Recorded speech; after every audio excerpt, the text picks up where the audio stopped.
What's up, everybody? Today we are in front of Co-Hoots co-working space here in Phoenix, Arizona, and I'm about to meet one of the co-founder, Odeen and Jenny, and they founded one of the first co-working space here in Phoenix, Arizona. I was actually a member here for almost a little over a year, so that was the first co-working space that I joined in my life as a digital entrepreneur. I worked from here after I left Google, and I kept great relationship with them, and I came back years later. I'm still friends with them, and look at this, they even put me on the flyer.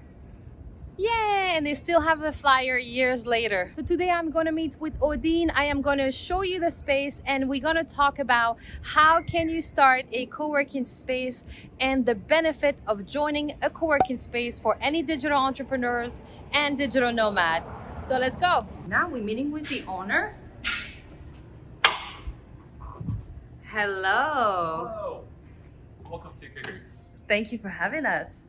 Yeah, for sure. What's up, everybody? Today we are with Odeen, who is the founder of Co-Hoots. What's up, Odeen? Salua. Nice High to five. see you. Nice to see you.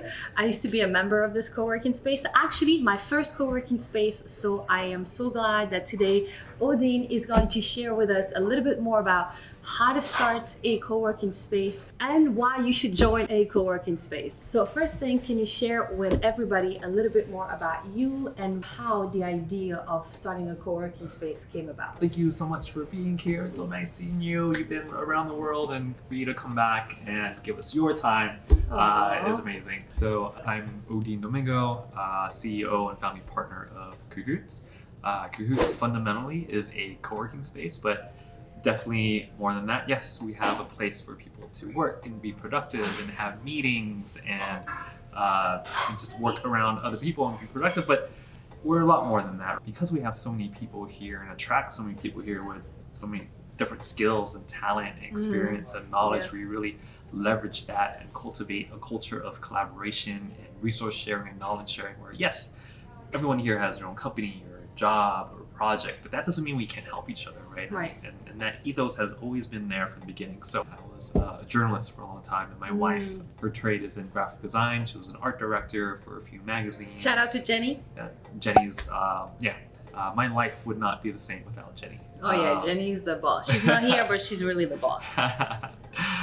So Jenny and I started a design and branding agency back in 2009.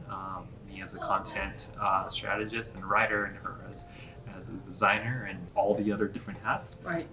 And that company was growing. We were just working out of our home. We had interns working in our third bedroom. We would have client meetings at Starbucks, even though we didn't drink coffee. When we called commercial real estate agents, they hung up on Jenny pretty much every time, and I think a couple of them laughed before they did, because with our budget and what we needed and what we were looking for, it just didn't exist. And we even know what co-working was, right? We just needed a space like this. Again, where a professional, creative, inspirational, office, workspace to get stuff done, and yes, again, and meetings and all that. We wanted more than that. Right? We wanted to learn from others. We wanted to work around like-minded professionals. Community. We wanted a community. We wanted to do that in downtown Phoenix, and it just didn't exist. And we're like, well, why don't we just do it, right? We can have our agency. We already met other people who needed a space like that.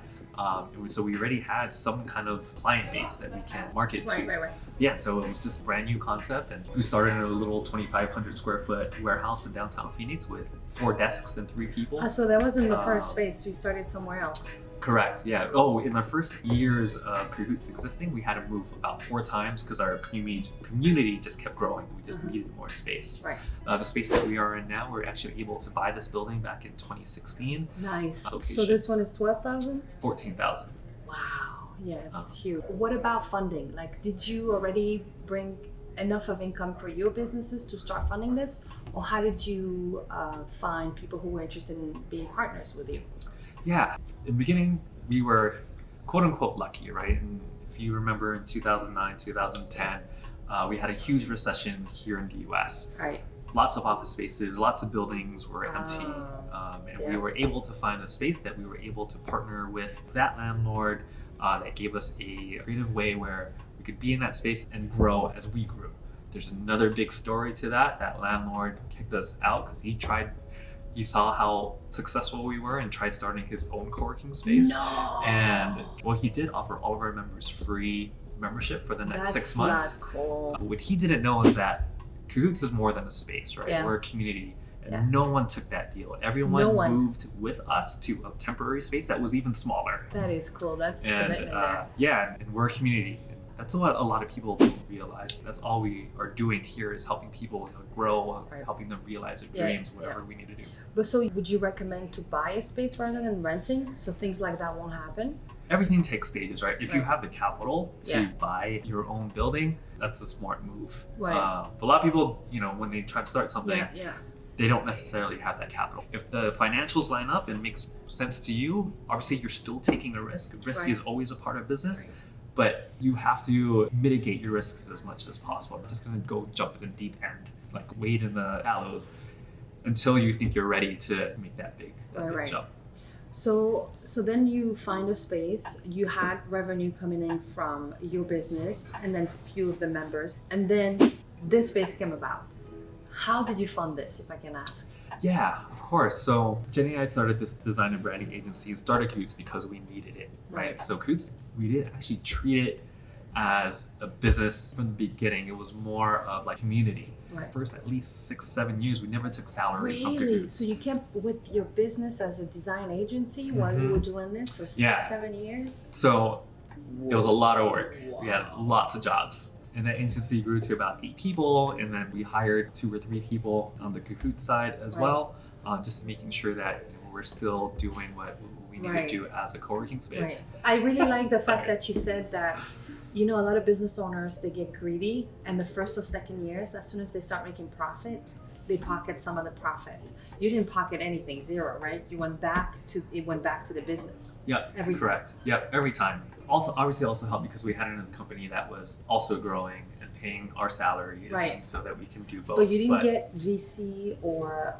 grants, nothing. Nothing. There are different ways of doing it, right? Right. Our way is that we want to do it our way, and for a number of different reasons, we want to control that. CoHoots is always going to have the same ethos, right? Always have the same values. And so when we decided that we needed to grow 3 times as large, is because we just kept growing, and it didn't make sense to just add 1,000 square feet each time. Right. Right. We never really treated CoHoots as a business until we were thinking about buying this building. Because we didn't think that we could afford a 7-figure building. There's no way. But after talking to some financing people, and they showed us like what kind of loans that we can get for this building, and comparing it to our business model and our revenue streams and our revenue models, it just made Makes sense. sense. Rather than Long-term. leasing, and buying gives you power. When Right. minorities have that kind of ownership in your city. That's very important as a minority, as you said. And remind me again where your parents go. Yeah, I'm Filipino. I was born and raised on Guam, but my parents are from the Philippines. Jenny is Chinese. Her parents are actually refugees from the Vietnam War. And so just growing up in immigrant families, Yeah. as you know, right? I wrote a we whole have book different- about it. Yeah, exactly. We have different perspectives and experiences and things that we Yeah. learn And we go as we getters. grow up, and Yeah. what we learn from our Yeah, parents I as think well. it's an amazing example you set for minorities. But there was still a gap that we needed to fill. Right. We weren't really quite sure how we were going to get there, and we just came up with the idea maybe we can do, I think, Kickstarter and a lot of those crowdfunding. Right. They started really becoming popular. What if we do a crowdfunding campaign? Right. We had no idea how it was going to go, right? Because now we're just asking. We're not asking for VC money. We're not asking them to invest. We're asking Right. them just to give us Money. their hard-earned money Right. so that we can Build this. continue this community and continue this concept, help more people. But they're giving us their money like without anything, right? Like they got a T-shirt. So you did a Kickstarter? It was Indiegogo. Indiegogo. Yeah, I set a top goal and I had no idea if we were going to get there. What was it? It was 50,000. And you got more? At the second to last day, we hit 50,000, and then at the end, we funded at 107%, which meant we were able to afford the loan, able to buy There's this a building, vision. and then continue our community, and that's where again it just always falls on community, right? Like if we Right. didn't start with that, there's no way people would have rallied around Right, this. right. So There's you no had way a they proof would of have. concept. And Exactly, you had yeah. a demand for what you were doing. So that was also Yeah. perfect timing. If somebody wants to start a co-working space today and you tell them, well, it's going to take you 10 years and a lot of your time and a lot of your money and a lot of hours after hours, do you think that in the end is worth it? Would you recommend it? Yeah, again, I think it comes down to what's your goal? Right. What is driving you to do this? Is it to make money? Because you can do this if you want to make money, right? There's different ways that you do it. You don't have to focus on community. You can just focus on sales and just like keep driving and your membership. It's just a transactional relationship, right? There's nothing there to keep that base. The way we did it is like helping people drives everything that we do. Right. So it's people driven. Yep. Yeah. So if somebody wants to start, would you give them one advice on this? Anything you would like to share? I think everything comes with risk. You have to just plan. And also you have to use your brain, right? You have to see, does it make sense financially? Can you actually do this? So plan, 5 to 6 years ahead. Right. So if you're in a spot, a location, a city, where you can see that kind of community where the need is there, then I think that's the right play. But if you go to Chicago and you try to open your own co-working space or whatever, it's going to be hard. Real estate is expensive. The competition is crazy. Now in Phoenix, there's 30 co-working spaces, but how are you still able to survive and thrive? We have already differentiated ourselves. We have a name. People know us. We still get memberships through word of mouth. Okay, so let's wrap this up. I just want to ask you one more thing. What do you think are the benefits of joining a co-working space? I mean, I know I can't answer that myself, but I want to hear from you.